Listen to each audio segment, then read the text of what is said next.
guess welcome to my first drive with me video POV version. Yeah, I've never done one of these before, so tell me how it goes, and if you actually want more in the future. I do hope you like how it turns out. I am a bit self-conscious because of how, I don't know if you can see me in the mirror there, but I do look a bit fucking stupid right now, I can't lie. You know what, I have a hood, I might just put my hood on so that I look less like a, I don't know, someone with a camera on their head. And in this video, what I'm planning on doing, instead of just going through like some boring roads or whatever, I'm planning on going to a low-key dangerous B road. It's known locally as the Crooked Mile. Also, I just cleaned my car in the interior and I can't lie, it's looking fresh. Like, somehow there's still cobwebs. I cleaned the exterior as well, but somehow there's still cobwebs on the outside. Don't ask me how. It's a nice car. Oh no, not a fucking cyclist. I can't even overtake her. Hey, at least I'm not the only one with a camera on their head though. After this island, I can sort of overtake her, depending on how sharp that corner is. Which it appears to be pretty sharp. Oh, no, there's a car coming and there's a van that side, so looks like we're gonna stay behind her.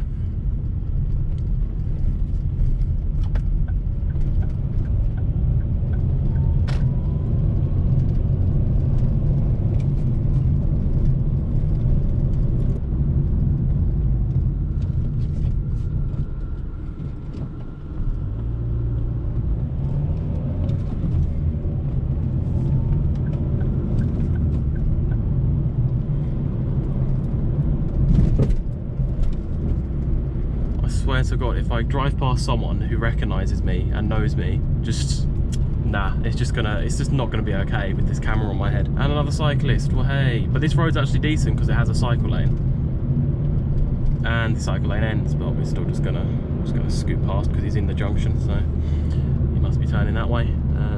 Yep, he is, and we're nearly there to the road. Oh, thank God it's green. Yeah, I've had to beat people here before because they're sitting at a green light. It's a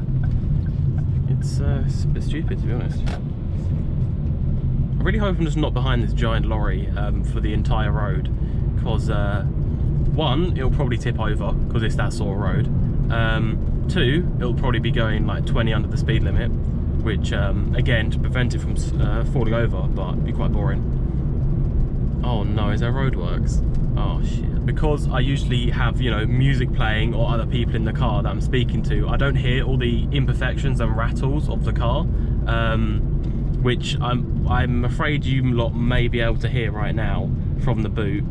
To be fair, I don't think it's an actual defect in the car, like the trim rattling or anything. I think it's literally just because I just have like jumper cables strewn all over inside the boot, so they're probably just like bouncing around on the lovely British roads that we have here. Again, gonna abide the speed limit rule. It's not 40 until you hit the sign. Now we can speed up. Finally getting further away from civilization, so a lot less embarrassed now that I have a giant camera strapped to my forehead. Welcome to Essex. Hide your wives, hide your kids. But yeah, the one prior time I attempted a POV video, a few things went wrong with it. Number one, I used an old GoPro I had, so the quality was really shit. And number two, because it was old, I couldn't like connect it to my phone like I've done with this one to get like make sure it's, you know, has everything in view, me controlling the car and the actual outside of the car. And because of that, it was basically just 2 hours of filming up here like this. So yeah, that's why I didn't end up releasing that video. Oh yay, he's kicking up all the dirt, even though I cleaned my car yesterday. And it was very painful as well because I cleaned it in the sunlight because I'm a fucking idiot. So I had to basically rush. Oh, can we go? Over the lorry, it's a bit of a narrow road. And we may continue.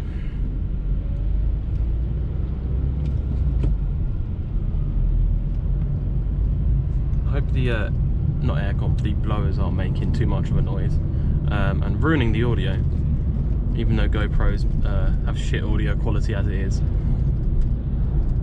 That's why in my first ever driving me video, I had to subtitle the entire video, because just the GoPro quality is trash. He is on the curb half the time. Like, let's not lie to ourselves.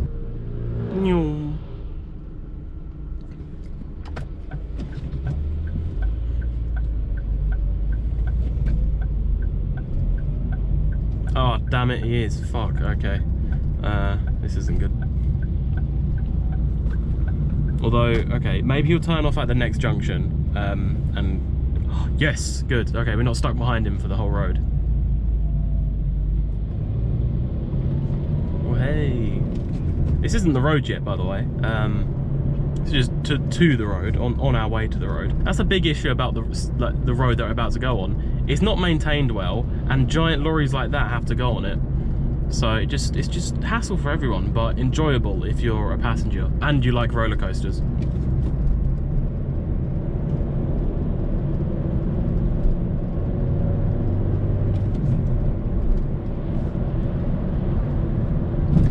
Ow.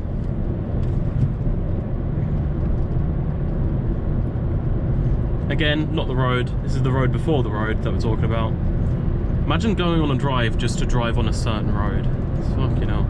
Although, to be fair, that's why I want to go to Germany, just so I can drive as fast as possible. I had to do this journey like 7 days in a row last year because my friend lives the other side of this road, and he was helping me film videos, and we were filming like every day. And yeah, basically I'm an expert at driving on this road. I can do it with my eyes closed. I would show you, but I may get in a bit of legal trouble, so I shan't. Here we go.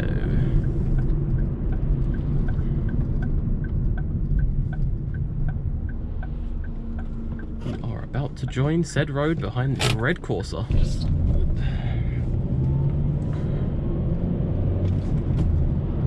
Oh yeah, you get to see my horrid gear stick firsthand. And 50. This road is 50. I shan't be going 50, that's for damn sure, because I would end up flying off into one of the many fields that surround this road, and yeah, wouldn't be good. Before anyone actually said, not gonna lie, this road's actually pretty good, so I'm hoping that they've somewhat redone some of it, because there used to be a giant pothole up here somewhere that I had to like dodge, otherwise it would have taken out a fucking axle on my car. Well, you're going slow, Jesus. You're going very slow, blimey. But yeah, before anyone like comments being like, oh, I'm exaggerating, there was actually the first time I heard about this road was because someone did actually crash their Golf R on here. So yeah, and sadly, like either the driver or passengers died. So it is actually a, you know, dangerous road, and it's known for being a dangerous road. Apparently, if you learn to drive in this area, I mean, look, broken car. It's just a sign, isn't it? But apparently if you learn to drive around this area, your learning instructor, your driving instructor will take you on this road, because it's a good way of learning how to actually drive on B roads. It is literally a roller coaster. It's great.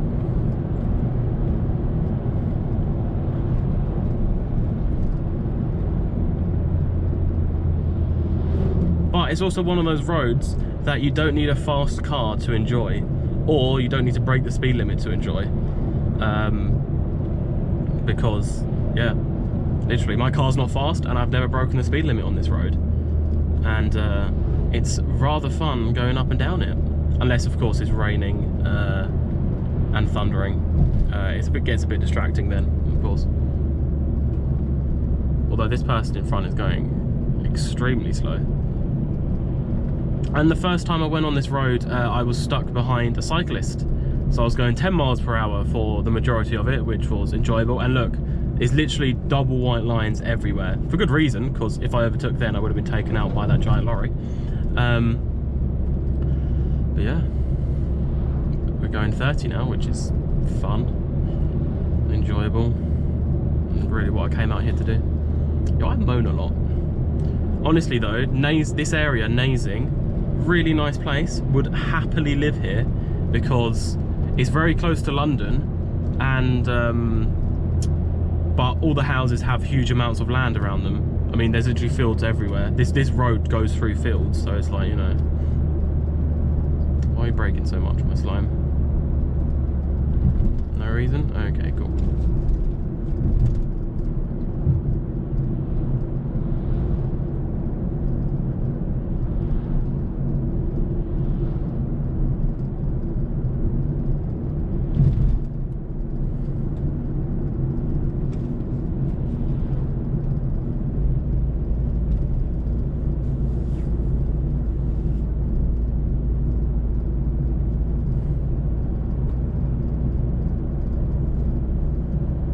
And that was the Crooked Mile. See, look, learner driver going up there. I learned actually that as a driving instructor, because you're technically also in control of the vehicle, you're not allowed to go on your phone, which is interesting because when I was learning to drive, one of my instructors would always just go on their phone. So, you know, it's not too good, is it? This Porsche that's just sat there for some reason.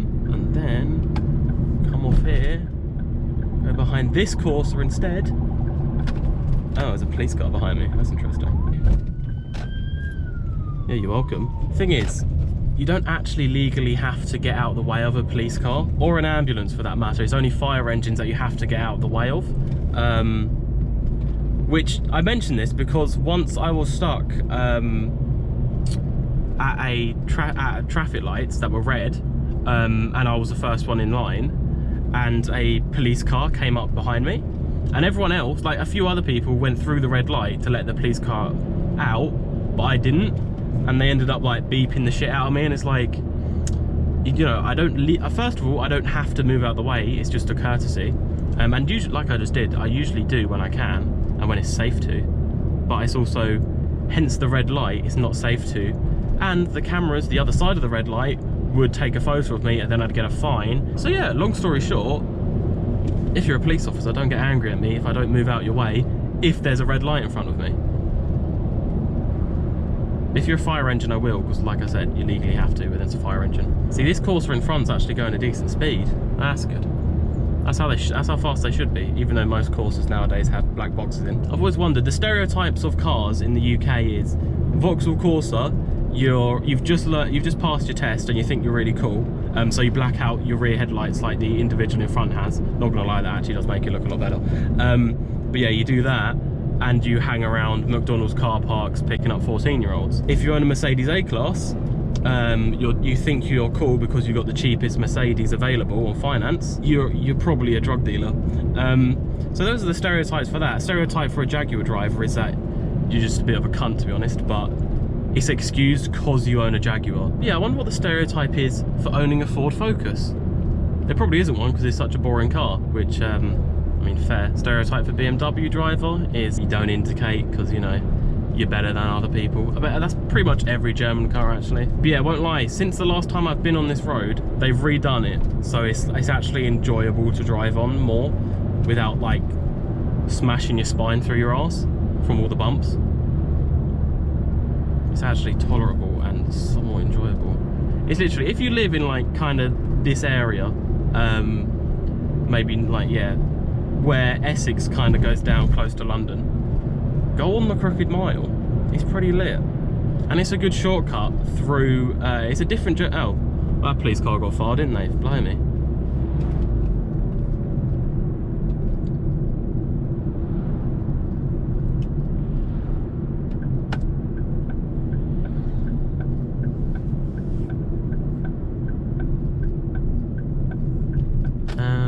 We're off.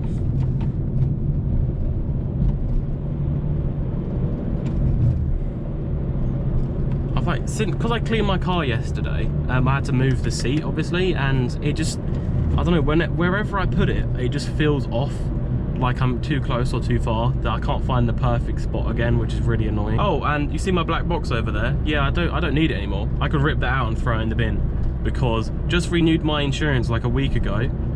Cheeky £600, which is still just so painful, but very good for my age, I can't lie, thanks to my 2 years no claims, and much better than the first instalment I did 2 years ago, which was £1,700. Yeah, it's just painful to be a young driver in this country, isn't it? But yeah, me now not having a black box means I can overtake people on the dual carriageway or motorway without doing it at a snail's pace. is great, because it's, you know, when you need to overtake someone, but they've not got like cruise control on, so they're just going like up and down like speeds like between like 65 to 70, and it just takes you long to overtake because you can only go 70 miles per hour, if not a little less, because otherwise your black box is like, I don't know, a bit judgmental, you know. I do need to get petrol actually. I have 87 miles left. Well, the passenger in that Corsa just pointed at me, so wonder why. Definitely not because I'm a fucking idiot with a camera on their head. That's a lot of pallets. Aren't they doing like a mass pallet burning thing somewhere in the UK right now? Ah, another learner driver. They'll be going on the Crooked Mile. Good luck, cyclists going on the Crooked Mile to ruin it for everyone else who's actually driving. Honestly, you want to know the most annoying thing about cyclists is that they are higher citizens, they're higher class citizens according to the government compared to other people who use like electric scooters, for example. Because electric scooters are great because they're electric, so they're good for the environment. They're literally the same as bikes, aren't they? They're literally just the same as bikes, just in a different form, and electric. And you could get an electric bike and ride that perfectly fine, but it's illegal to ride an electric scooter. It just makes no sense. And it just shows that, yeah, well, what the government have done is they've just found something and like, we can make money off that if we tax it. And I mean, they're right, they can, so. Oh, I mean, to be fair, like, the only people that use them are drug dealers, so. But anyway, I think that's the end of this small POV video.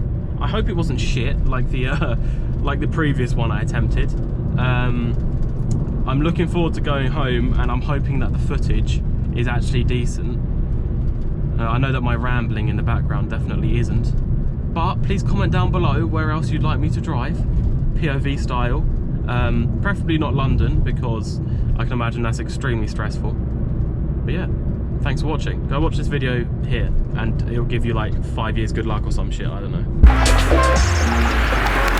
So welcome to my first drive with me video. I've been meaning to make one for nearly over a year now, as I have had my car for nearly over a year now. Haven't driven it for literally a few months due to this, you know, lockdown and virus that's yeeting around the world right now.